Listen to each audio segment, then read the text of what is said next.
Let's take a look at how an English teacher uses spooky images to get her multilingual students writing. Hi, this is a timed 10-minute creative writing strategy based on stream of consciousness writing.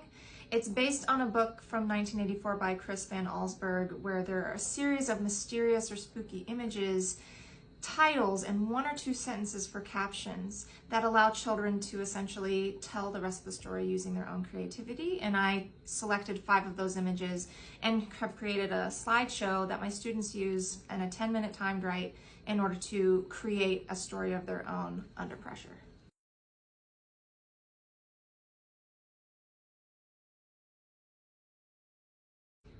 One of the things that I find multilingual learners benefit from with this activity is the ability to simply write without this structure or this fear of not meeting some sort of expectation.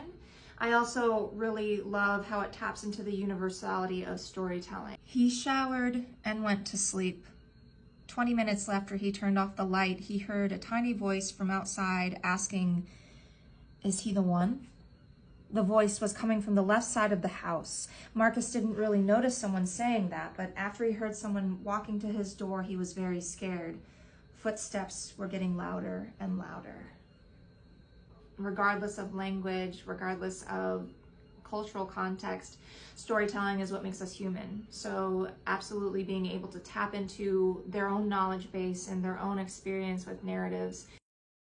And my parents actually wanted to get me something that was a little more challenging when I was younger, other than just reading chapter books. And they got me this book, which features these spooky and mysterious illustrations. And it asked of me to tell the story behind the images, not just to look at the image and describe it, but to really provide a narrative voice to the characters and the scenery and come up with all of the plot and the events and the action. So it definitely was something that stuck with me ever since I was a kid, and I've taught this since my first year teaching.